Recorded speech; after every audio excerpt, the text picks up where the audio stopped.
écoutez le podcast de So Sweet Planet, un site et un podcast indépendant. Je suis Anne Greff et vous pouvez soutenir mon travail sur Patreon. Vous en saurez plus en cliquant sur le lien dans le descriptif de cet épisode. Bonne écoute!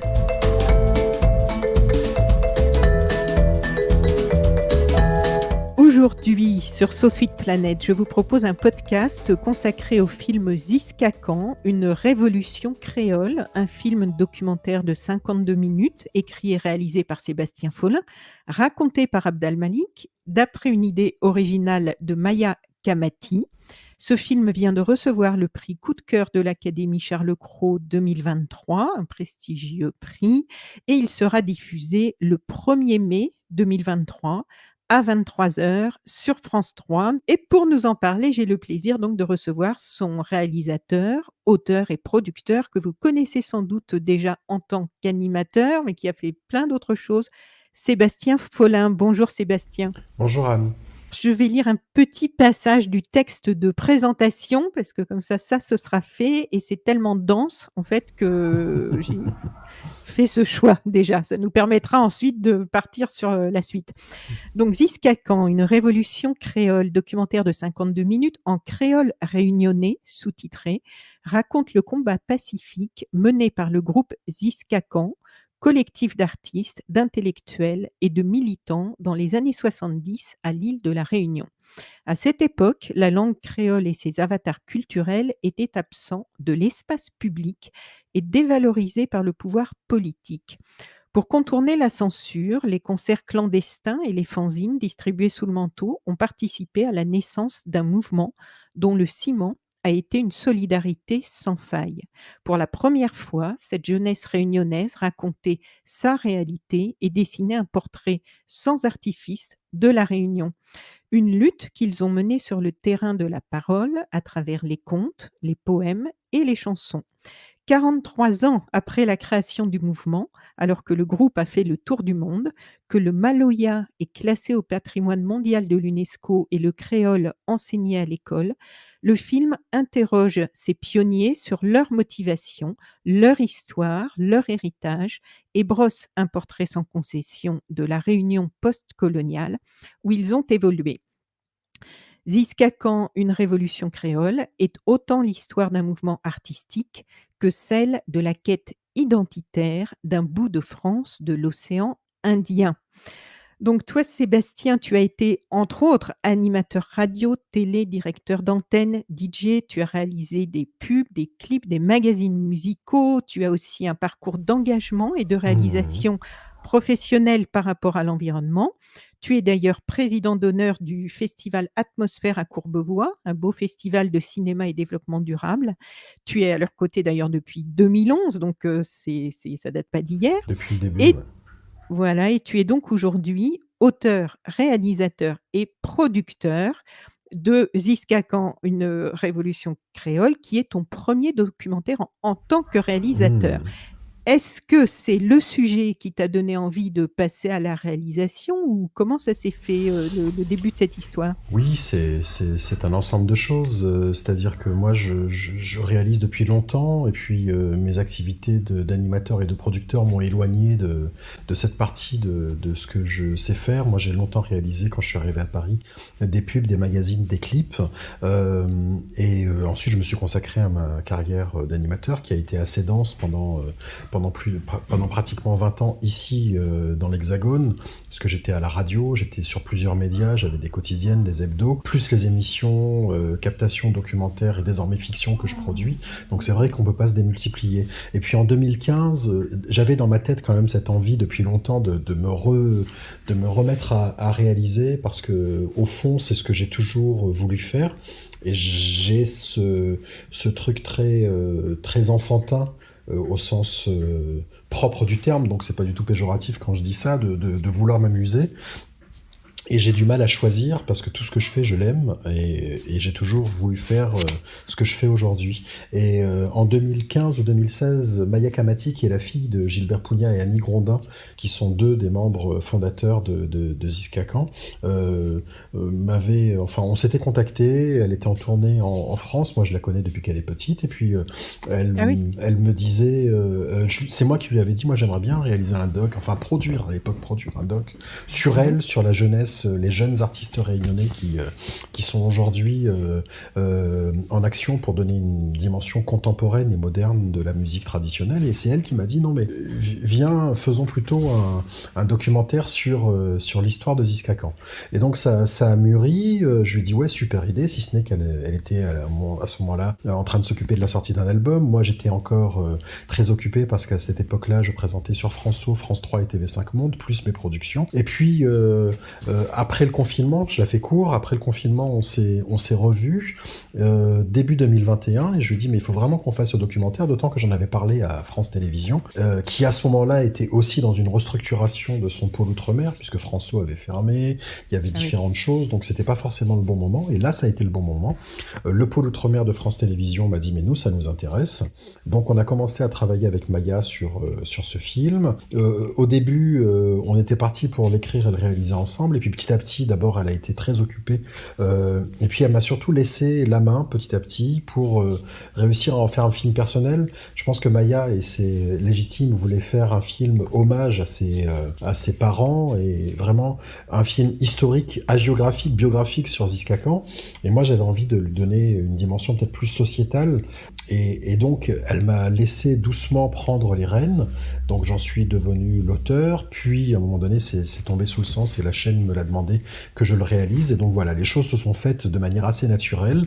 On a eu un go de la chaîne fin 2021, tournage juin 2022, montage à l'automne 2022, et la diffusion c'était au mois de mars à La Réunion, avec une avant-première le 9 mars, puis une avant-première parisienne le 20 mars, diffusion le 24 mars à La Réunion, en version évidemment originale non sous-titrée, et puis diffusion le 1er mai sur France 3 National. Et tu dis que tu connaissais, Maya Mhm. depuis qu'elle était petite. Tu as connu Ziska quand et comment? Alors, toi, ça fait longtemps que tu Euh, les connais oui, donc? je les connais depuis longtemps. Moi, je suis réunionnais. J'ai fait Oui.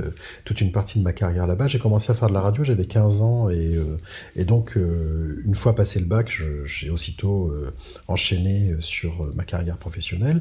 Et en fait, le Mmh. premier souvenir, et c'est Gilbert Pugna qui me l'a rappelé, c'était 1989. Donc, j'avais 19 ans. Je savais Donc pas très Gilbert bien Pugna qui... de Ziska De Khan, Ziska oui. Khan, exactement. Ziska Khan venait de fêter ses 10 ans, et je me rappelle vaguement, je crois qu'à l'époque, je devais être sur une radio associative, je devais être encore au lycée.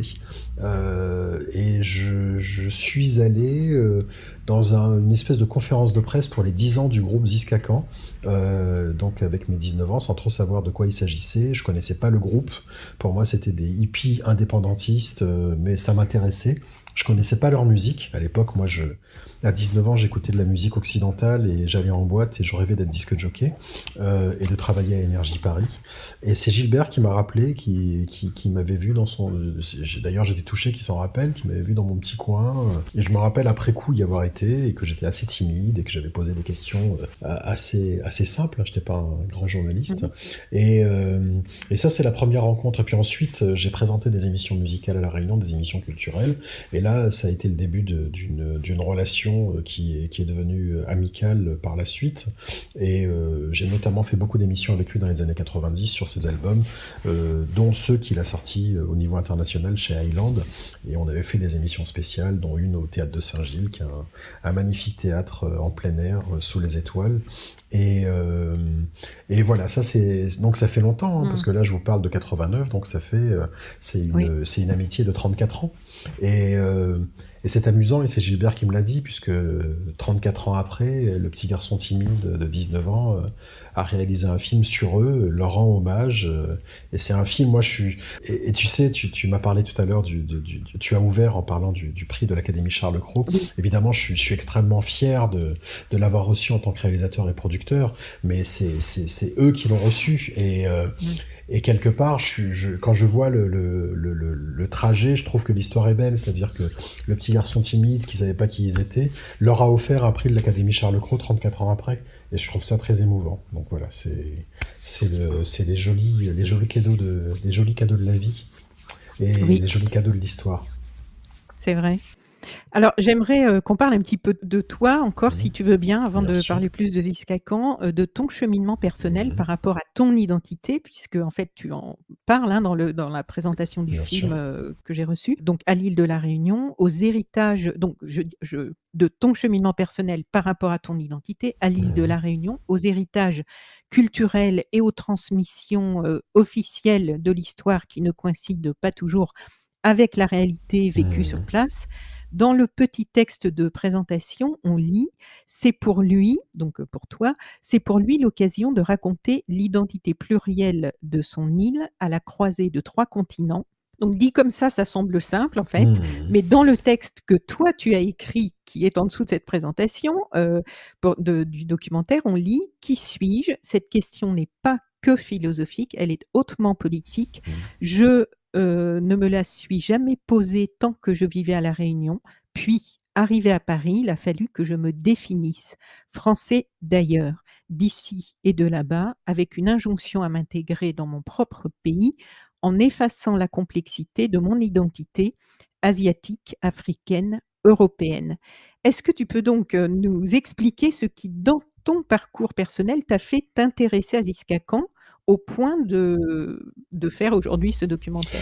Bah, c'est un cheminement naturel, c'est-à-dire qu'en arrivant à Paris en 2000, pardon, pas en 2020, en fin 99-2000, donc j'avais passé toute ma vie dans l'océan Indien et j'arrivais ici. Alors j'ai passé un peu de temps ici quand j'étais gamin, mais voilà, je m'installais ici avec ma culture réunionnaise en tant que créole, sans vraiment me poser la question de ce que j'étais, c'est-à-dire qu'on a à La Réunion une vraie complexité de, de société que je n'avais jamais interrogé d'ailleurs. Je l'ai interrogé plus tard. Au début, je voyais quelque chose d'assez simple, d'assez naturel, avec ce que l'on dit des Chinois, des Arabes avec un Z, hein, les Arabes de la Réunion. C'est comme ça qu'on définit les Indiens musulmans, les Malbars qui sont les Indiens tamouls du sud de, de l'Inde. Il y a des Cafres qui sont les Noirs africains. Tout ça, c'est de la descendance. Il y a les Yabs qui sont les petits blancs, plutôt les petits blancs des Hauts, qui sont des personnes d'engeance sociale modeste, et les gros blancs qui sont les descendants des gros propriétaires terriens. Et, euh, et voilà, ça, et puis moi j'étais là-dedans, je me trouvais là-dedans avec mon identité créole. Et on est tous créoles. On est tous créoles. C'est ça qui fait la différence, même si on identifie bien clairement les groupes ethniques. Et malgré tout, il y a un tel métissage que parfois vous allez tomber sur des personnes à la peau foncée, avec les yeux bridés, éventuellement même les yeux clairs. Il y a des mélanges qui font qu'à un moment donné, on se dit, bon, bah, c'est créole, quoi. Tout le monde est créole. Et en arrivant ici, c'est vrai que ça m'a amusé. Au début, je suis arrivé à TF1 pour faire la météo et il avait été clairement dit à l'époque, il m'avait été clairement dit par Étienne Moujotte que l'objectif c'était de donner plus de diversité. À l'époque, on n'appelait pas ça comme ça, on appelait ça de mettre plus de minorités visibles à l'antenne, ce qui est quand même un terme horrible, de minorité visible. Mais bon, toujours est-il qu'il faut bien dire quelque chose. Aujourd'hui, on dit racisé, diversité. Il y a toujours des débats là-dessus. Moi, Oui, globalement, oui. on s'en fout de la manière dont c'est défini. L'idée, c'est de mettre en avant une forme de différence sociale, ethnique, et toutes les formes d'altérité. Et je me rappelle d'une interview, je sais plus si c'était au Monde ou à l'Express, et le mec me dit, mais vous êtes quand même un bel exemple d'intégration. Et là, je suis tombé de ma chaise, quoi. Je dis, comment ça, de quoi vous parlez? Il me dit, bah quand même. Je dis, mais je suis français, je suis né à Madagascar, certes, mais je suis né français, j'ai grandi à La Réunion. La Réunion est française depuis 1664, donc elle est... Enfin, si on prend un exemple, la Savoie est française depuis 1860. Est-ce que vous allez voir un Savoyard et vous lui dites qu'il est un exemple d'intégration? Non. Bah, d'autant que vous lui dites pas parce qu'il est blanc en fait. Donc le fait d'avoir un taux de mélanine un peu plus élevé que d'autres ramène forcément à une différence aussi, une différence qui a un lien avec l'étranger, à l'inverse des autochtones. Donc c'était assez intéressant d'être confronté à ça. Et ça m'a amené aussi, en m'éloignant de mon île, à me rapprocher de mon île et à m'intéresser à ce qu'elle était, à son histoire qui m'avait pas été enseignée. Et donc j'ai commencé, avec mon épouse qui est réunionnaise aussi, à lire Mmh. des livres, parce qu'il y a beaucoup, beaucoup de littérature, mais en fait on nous a pas appris vraiment nos origines, on nous apprenait, alors ça a changé par rapport à l'époque de Ziskakan, déjà dans les années 70. Mais aujourd'hui, on enseigne en effet un peu plus l'histoire de l'esclavage, de l'engagisme. Mais ça a mis un temps fou. Ça a mis un temps fou. Donc, moi, ce que je fais toujours comme parallèle, c'est-à-dire qu'on est capable de dater la naissance de l'univers à 13 milliards 800 millions d'années, la naissance de la Terre 5 milliards, l'apparition du vivant 3 milliards et demi d'années, c'est énorme, 3 milliards et demi d'années. Les dinosaures disparaissent il y a 65 millions d'années. Et les 360 dernières années d'existence de cette île, c'est-à-dire un claquement de doigts à l'échelle de l'univers, on est incapable de dire exactement ce qui s'y est passé. Et, euh, et c'est intéressant de creuser, et petit à petit, ce qui est remonté à la surface, c'est que la créolité est complexe, elle est multiple, elle est asiatique, elle est africaine, elle est européenne, elle est faite d'amour, mais aussi de sang et de larmes. Et souvent, ce sang et ces larmes sont catégorisés, c'est-à-dire que on se retrouve avec des gens qui sont les dépositaires, enfin qui sont les héritiers de ce sang et de ces larmes, et puis d'autres qui sont héritières enfin qui sont victimes, et d'autres qui sont des bourreaux. Or aujourd'hui, c'est beaucoup plus complexe que ça. Et, et il faut faire face à cette histoire. Si on prend l'exemple de Gilbert, il me dit que lui, quand il était gamin, il avait jamais entendu parler du mot Inde. D'ailleurs, son prénom est un prénom français, Gilbert. Et c'est le symbole d'une politique assimiliste. Je me suis embarqué dans un mot que j'arriverai pas à dire. Donc sur l'assimilation que la France a voulu imposer à ses anciens empires coloniaux, c'est le cas par exemple des Maghrébins qui débarquent en France après les indépendances. Et les Moïse sont rebaptisés Maurice. Les prénoms avec des H, on met des T à la fin. Enfin bon, on regarde le calendrier grégorien, c'est exactement la même chose partout. Et donc, quand vous commencez à creuser un peu, à vous intéresser un petit peu à cette histoire spécifique de ce qui s'est passé à La Réunion, vous vous rendez compte quand même qu'il y a beaucoup de choses qui ont un lien direct avec ce que je raconte dans le film, donc effacement d'identité et étouffement de culture. Et ça s'est passé à La Réunion. La singularité, c'est que ça s'est passé à La Réunion sur un terrain d'esclavage et d'engagisme, mais ça s'est passé aussi dans beaucoup de régions du monde et beaucoup de régions françaises. Donc, et c'est ce qui m'a intéressé. Mais pour revenir à l'histoire de La Réunion, ce qu'il faut quand même avoir à l'esprit, c'est que cette histoire, il est nécessaire qu'elle soit racontée d'abord parce que on a un devoir de mémoire, et puis surtout parce qu'elle est extrêmement récente. L'esclavage a été aboli il y a 180 ans. 180 ans, c'est 6 générations.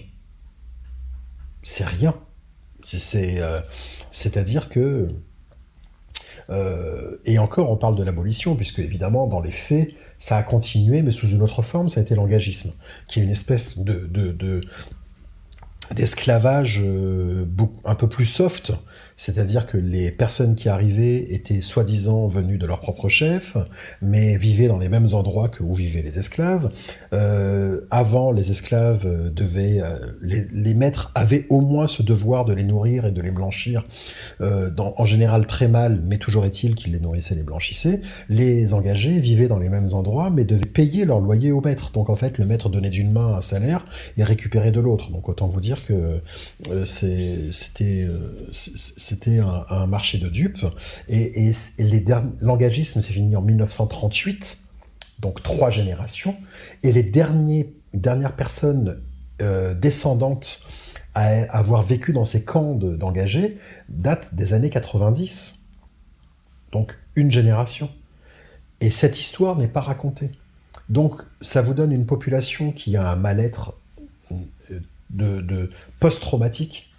Post-traumatique, on ne peut pas parler d'autre chose. Et qui ne sait pas pourquoi. Oui, c'est ça. Les causes Et sont pas mais identifiées, ouais, et qui mmh, évidemment ça l'intéresse. Et puis quand même, c'est des îles qui ont fait leur richesse, la richesse de certains sur l'exploitation de la majeure partie de la population. Voilà, l'industrie sucrière existe toujours à La Réunion. Il y a des fortunes qui se sont faites là-dessus, et c'est une réalité. Et l'ironie de tout ça et le drame de tout ça, c'est que l'alcoolisme qui ronge une partie de la population parce que il y a des situations qui sont parfois très difficiles à vivre psychologiquement. L'alcoolisme, malheureusement, c'est le résultat de la canne à sucre et du rhum qui en découle, et ce rhum et cette canne à sucre qui a été cultivée par des ancêtres esclaves. Enfin bon, c'est juste, c'est absolument dramatique. Donc, tout ça pour dire que s'interroger sur son identité, c'est important, et trouver les réponses. Donc moi, je me suis posé beaucoup de questions, et je participe avec ce film sur Ziskakan à essayer d'apporter pas des solutions, c'est extrêmement prétentieux que d'imaginer ça, mais en tout cas de participer au travail de mémoire. Et la télévision, les documentaires, le cinéma sont aussi un moyen formidable. La culture est un moyen formidable pour réussir à transmettre une histoire. oui. Et en réalisant et produisant donc, Ziskakan, une révolution créole, est-ce que tu as découvert beaucoup de choses que tu ne savais pas? Est-ce qu'il y a vraiment eu des grosses surprises ou est-ce que, Oui, l'ensemble des choses, tu les avais, bah, par exemple, en effet, par exemple, je montre ce camp d'engagés qui se trouve à la Cafrine, à côté de l'endroit où est né Gilbert Pugnat. Je suis tombé de ma chaise quand j'ai appris que les derniers à avoir vécu là sont partis en 95.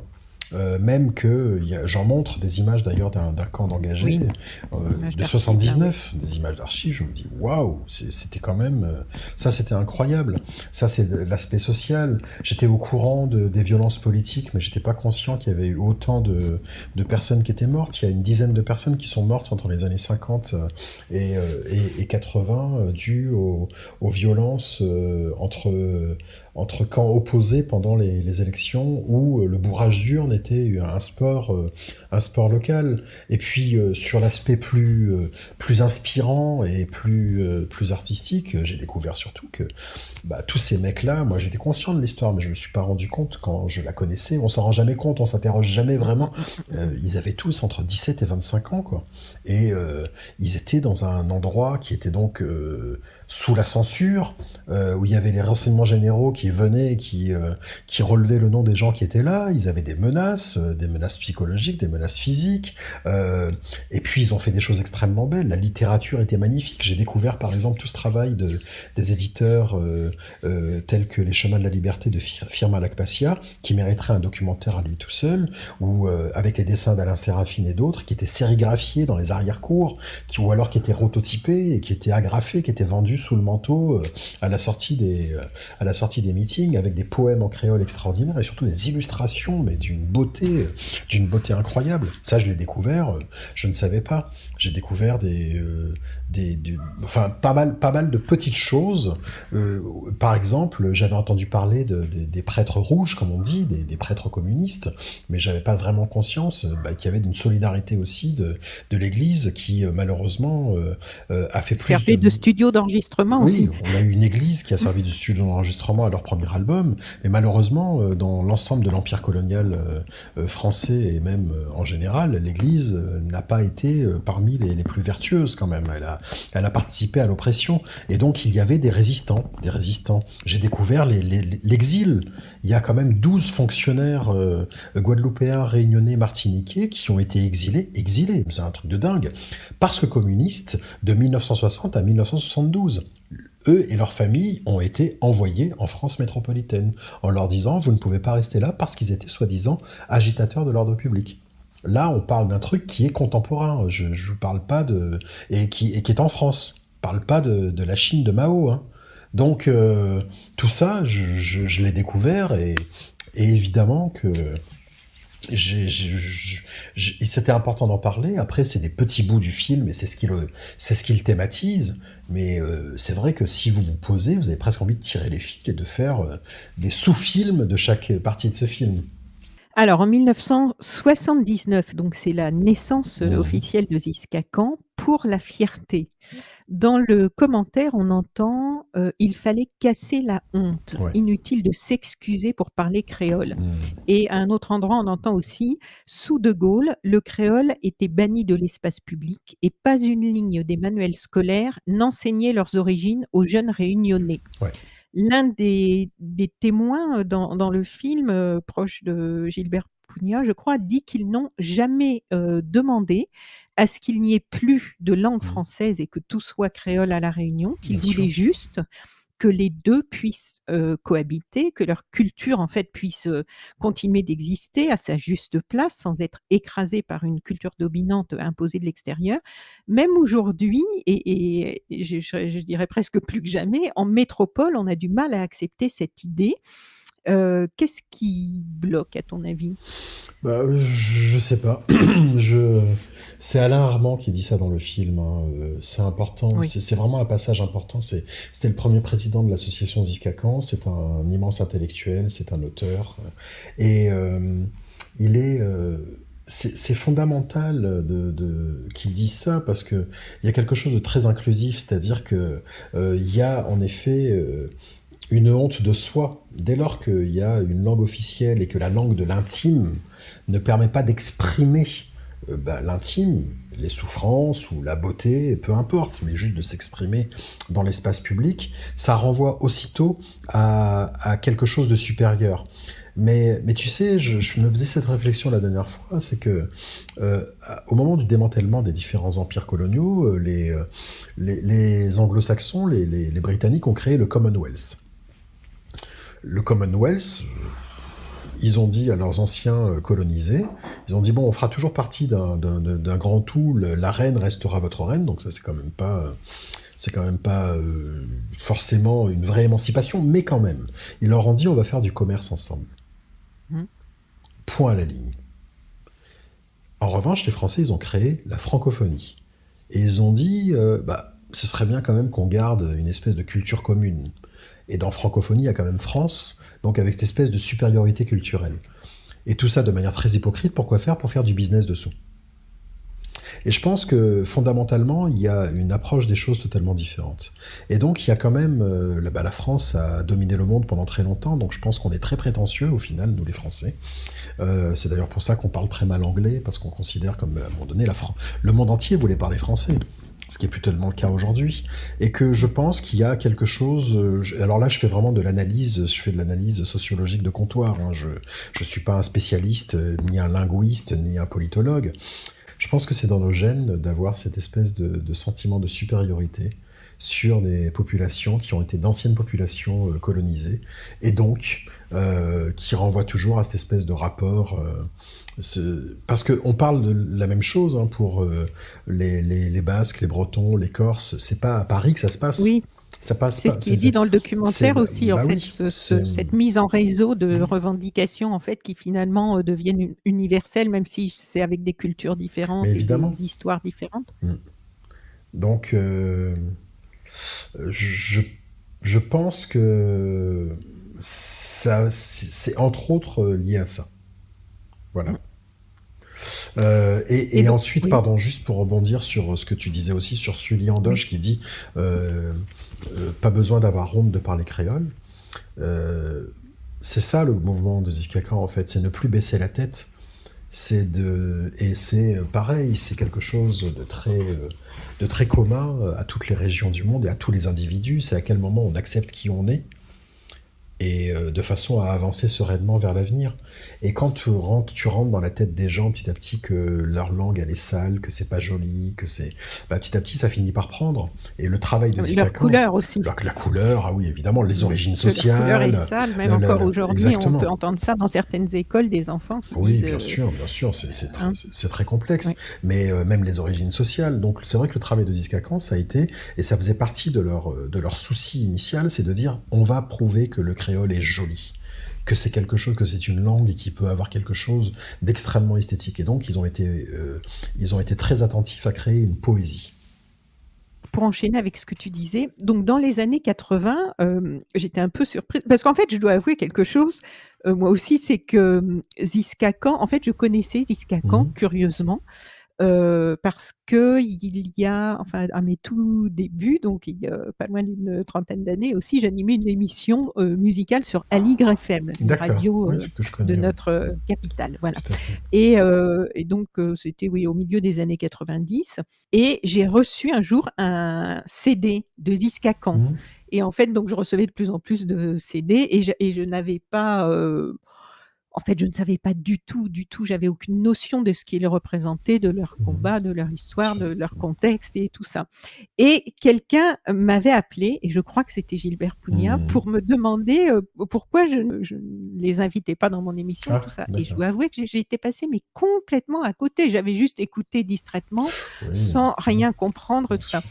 Et en fait, je suis très heureuse aujourd'hui de finalement de pouvoir reparler d'eux parce qu'à la lumière de ton documentaire que j'ai visionné 2 fois, avant de faire l'interview, Mhm. je me suis rendu compte à quel point et donc c'est là où je voulais, rejoindre notre interview, à quel point, Ziska Khan, ça a été un bouillonnement culturel Bien sûr. et je m'en suis voulu d'être passée, à côté à l'époque parce que franchement c'est quand même impressionnant parce qu'il y avait une radio, une boutique, des travaux de Mhm. recherche sur la langue créole, des éditions, des aides à des manifestations Ouais. culturelles.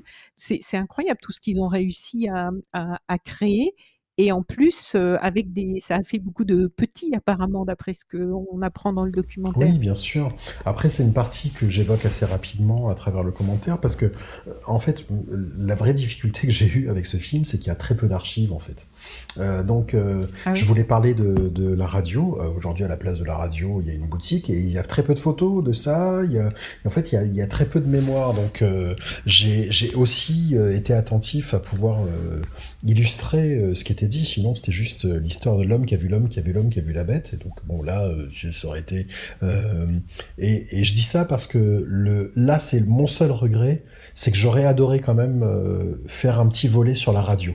Ils avaient une radio libre et je trouvais que c'était tellement incroyable à cette réflexion. C'est-à-dire qu'en fait, comme ils étaient absents de l'espace public, ils se sont dit, bon bah ok, pas de problème, on va créer notre radio, on va créer notre système, on va créer notre boîte d'édition, on va éditer des bouquins, on va éditer des livres, on va éditer des disques, on va, ok, on n'y arrive pas, on va acheter une sono. Et comme ça, comme on veut pas nous en prêter, c'est pas grave, on aura une Méhari bleue et on fera le tour de l'île avec notre sono pour prêter aux autres.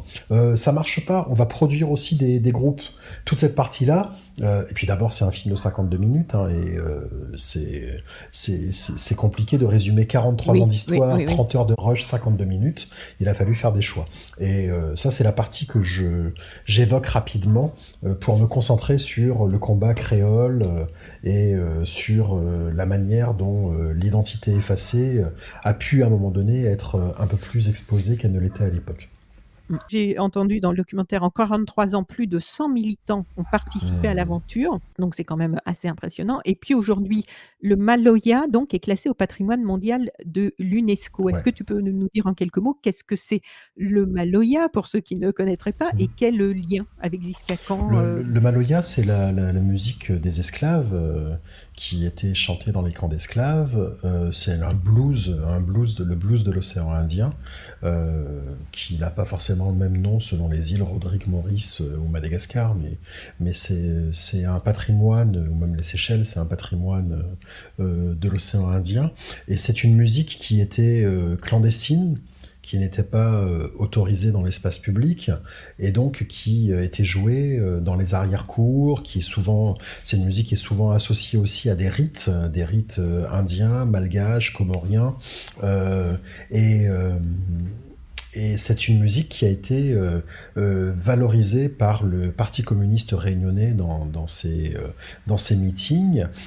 C'est le Parti communiste qui a payé le premier enregistrement connu de Maloya, l'album de Firmin Viry en 1976. C'est dans les meetings du Parti communiste que Ziska Khan a commencé à s'exprimer, et en tout cas dans le giron du Parti communiste. Et en fait, Ziska Khan, évidemment, à jouer du maloya, mais à sa façon en fait. C'est aussi un rythme, c'est-à-dire que le maloya traditionnel, c'est une percussion, une énorme barrique avec une peau de bœuf qui s'appelle un rouleur, qui marque la pulse. Il y a un kayam, qui est une espèce de maracas à plat. J'essaie de donner une indication Oui, visuelle, donc ça fait du... oui. Il y a un sati, c'est une percussion en métal. Il y a le piqueur, c'est une percussion en bambou. Il y a le triangle, qui est très important dans les instruments. Et il y a le bobre, qui est l'équivalent du birimbao qu'on retrouve au Brésil. Donc ça, c'est la base même du maloya. Ce sont ces instruments-là. Ce sont des instruments traditionnels, je crois ne rien avoir oublié, rouleur, piqueur, sati, bobre, triangle, kayam, oui c'est ça. C'est les 6 instruments qui composent la base du maloya traditionnel. Et Ziskakan, qui est arrivé, a rajouté de la guitare arpège, a proposé d'autres choses en gardant cette rythmique. Et en fait, Ziskakan a participé à ce mouvement de reconnaissance du maloya. À la même période, il y avait un groupe qui s'appelait Zalindor, qui se trouvait à Saint-Benoît de la Réunion. Et puis il y avait les Flamboyants, il y avait Daniel Waro et son frère Gaston, qui lui était dans les hauts du Tampon. Daniel Waro qui aujourd'hui est le premier représentant du maloya. Et Daniel, lui, fait vraiment du maloya traditionnel, même si c'est un peu réducteur ce que je dis, parce que, en tout cas, du maloya percussif. Parce que c'est beaucoup plus complexe que ça. Mais en tout cas, c'est de la percussion. Ziskakan est allé vers autre chose. Quelque chose inspiré de la folk, de la musique régionaliste, bretonne notamment, inspiré de la musique classique, du rock, du blues. Et donc ce maloya qui, à l'époque, était dans les arrière-cours et clandestin, aujourd'hui est reconnu au patrimoine mondial de l'UNESCO, pas seulement grâce à Ziskakan, mais Ziskakan a participé évidemment de ce mouvement de reconnaissance. Et donc ce documentaire Ziskakan, une révolution créole, on rappelle le titre à chaque fois, va donc être diffusé le 1er mai prochain à 23h sur France 3, une chaîne nationale, et c'est diffusé en créole réunionnais, sous-titré. Donc ça, c'est pas anodin. Qu'est-ce que ça représente? En quoi c'est important? Est-ce que ça a été difficile?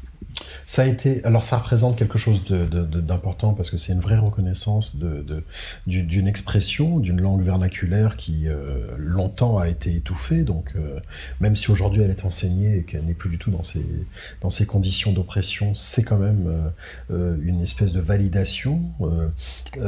Ça n'a pas été difficile parce que c'est le propre même du film de raconter ça. C'est de raconter comment des jeunes ont réussi à faire exister le créole au détriment d'une culture oppressante et aliénante. Donc la discussion s'est faite en 30 secondes. J'ai dit on est d'accord que ça se fait en créole, t'es sûr? Je dis bah on parle quand même de gens qui vont raconter leur combat pour le créole, ok, et on est d'accord que c'est sous-titré, bah ouais mais enfin sur France 3, je dis ouais mais bon en même temps ils se sont battus pour ne pas être écrasés par le français, vous allez faire parler en français sur eux, et ça a été bah ouais t'as raison, ça a été assez simple en fait, et donc le film est en effet en créole sous-titré à 95%, les commentaires sont en français dit par Abd al-Malik, et je crois qu'il y a une interview en français à l'intérieur du film. Et puis ce qui est important aussi, c'est que je n'ai pas fait un film d'expert, c'est-à-dire que j'ai pas du tout fait cette biographie avec des journalistes qui les ont suivis, les photographes qui les ont suivis. Je n'ai que des acteurs de terrain, des acteurs du mouvement. Qui témoigne. Qui témoigne. Je ne me suis concentré que là-dessus, avec des archives, des photos. On est retourné sur les lieux où ça s'est passé. Il y a des scènes avec beaucoup, beaucoup d'émotions. Il y a des scènes de retrouvailles. J'ai vraiment raconté le film de leur point de vue. C'était vraiment très important pour moi que ce soit de leur point de vue et pas du tout un regard extérieur qui raconte à quel point c'était incroyable. Il y a un expert à l'intérieur du film, voilà, l'exception qui confirme la règle mais qui était importante, c'est le directeur de la bibliothèque départementale de La Réunion qui fait qui me présente l'état des lieux culturels de l'époque et notamment en termes de littérature et qui était beaucoup plus importante qu'on ne pouvait l'imaginer. Et puis j'ai pas tiré ce fil parce que j'avais pas le temps de tirer tous les fils, mais Pierre-Henri Ao, pardon, qui est donc le directeur de la bibliothèque départementale, est aussi le neveu de l'un des membres de Ziskakan, Patrice Trotter. Tu écris aussi: «L'héritage de Ziska Khan est certes culturel, mais j'y vois aussi un encouragement à lever la tête et à éteindre la honte qui étouffe malheureusement trop souvent les envies d'émancipation et d'élévation sociale de la jeunesse». Est-ce qu'il y a des choses, transposables à d'autres, réalités? Hem, je crois que quand je dis ça, c'est l'histoire du film. C'est-à-dire qu'à un moment donné, quand on va voir Tiluk, ce vieil Indien de 76 ans, dans sa boutique, qui raconte qu'on le traitait de païen quand il était gamin, Oui, oui. et qu'aujourd'hui il dit: «Maintenant on peut lever la tête». J'ai trouvé cette Mmh. scène extrêmement émouvante quand même d'imaginer la vie de souffrance, psychologique. Baisser la tête, c'est quand même avoir honte de ce que l'on est. Et avoir honte de ce que l'on est, c'est ne pas trouver sa place. Là, j'invente rien. C'est ce que dit Annie Ernaux dans ses écrits. C'est que ce soit la place, que ce soit la honte. Enfin, moi, la honte, quand j'ai lu ce livre, ça touche tellement. C'est pas que la honte sociale, ethnique ou autre, c'est la honte juste d'être de ce que l'on est, de pas être capable de pas être à sa place, de pas trouver sa place, et de penser que ce n'est pas pour soi.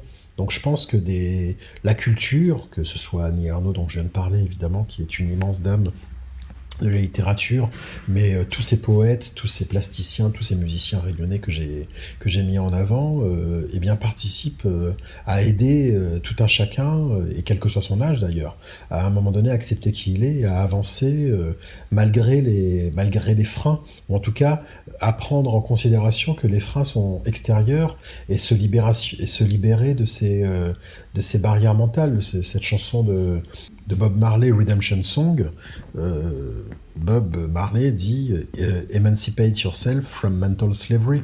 Tout est dit.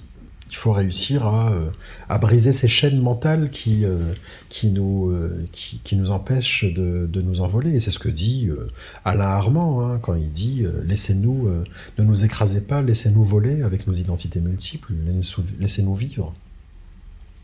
Et ce processus qu'on retrouve à plusieurs, enfin, dans plein de moments de l'histoire mondiale et à plusieurs endroits sur la planète, de transformation de la honte en fierté, ce Mhm. qui était, un des objectifs de Ziska Khan. Ce que j'ai trouvé drôle, c'est qu'en fait, à la fin du documentaire, quand on voit son fils et sa fille, donc Mhm. Maya Kamati qui est à l'origine, Du avec film. toi du Mhm. documentaire, et en fait, tous les 2 on a l'impression aussi ils disent qu'ils sont passés complètement à côté de l'histoire de leurs propres parents de Ziska Mhm. Khan et tout ça, et que finalement elle, c'est en venant, je crois, à Montpellier faire ses études qu'elle réalise où c'est dans le petit texte qui Oui, c'est accompagne ça, là non, que non, j'ai lu ça, c'est bien et elle réalise, Montpellier, ouais. en fait là et du coup cette part de quand même son histoire, alors vraiment personnelle pour du coup, qui elle est passée à côté, ils sont passés à côté, ça a Mhm. été ignoré et ça devient une fierté puisqu'elle souhaite en faire un Tout à fait, bien documentaire, sûr. et je trouve que c'est assez intéressant, de ce parcours, vraiment personnel quoi, hein. Oui, et puis après, c'est très humain, c'est-à-dire que quand on est adolescent et post-adolescent, on veut s'émanciper, se détacher de ce Oui, truc qui est un peu lourd, du poids des parents, et là, leur histoire, leur héritage familial, il est double, parce qu'il est à la fois familial, papa-maman, et puis en même temps, il est culturel, et quand on voit le poids de ce qu'ils ont fait, donc il leur a fallu un certain temps pour s'en rapprocher, ce que je peux comprendre. Parce que ça doit pas oui, être oui, facile non plus d'avoir cet héritage. Puis, oui, puis enfin, la vie avec des musiciens, des parents musiciens, ne doit pas être toujours facile. oui. Déjà sans tout le reste du contexte, Voilà. Je oui, suis resté neutre dans ce que j'ai oui, dit. Voilà. oui. Donc, Ziska Khan, une révolution créole, un film documentaire de 52 minutes, écrit et réalisé par Sébastien Follin, raconté par Abdal Malik, d'après une idée originale de Maya Kamati. Le documentaire sera diffusé le 1er mai 2023 à 23h sur France 3 et ensuite en replay pour ceux Mhm. qui écouteraient le podcast après la diffusion. Est-ce qu'on sait pendant combien de temps il va Oui, rester oui, il va en replay? rester, oui, il va être au minimum 3 mois. Après, il va passer sur Canal Plus Réunion. Il sera disponible sur la plateforme MyCanal. Mmh. Voilà, il va avoir sa vie. Il sera disponible. Disons que d'ici la fin de l'année, il sera disponible autant sur MyCanal que sur France.tv. D'accord, et il y a eu donc des projections en salle pour Ouais. les avant-premières. Est-ce Mmh. qu'il y aura d'autres projections en salle? Peut-être, j'ai des sollicitations de Mmh. différents festivals, je vais voir un petit peu, mais oui, tout à fait, je vais essayer d'en organiser. Je pense, enfin, je vais essayer d'en réorganiser une officiellement à l'automne. D'accord. Et j'ai vu que le groupe Ziska-Can, eux, ils sont en tournée en Inde Tout en à ce fait, ils moment. sont en Inde actuellement, oui, complètement. Mm. Voilà, donc tout se relie. Oui, complètement. Ils y vont assez souvent. Enfin, ils y vont régulièrement, pour pas dire, plutôt que assez souvent. Et là, ils y sont actuellement, oui.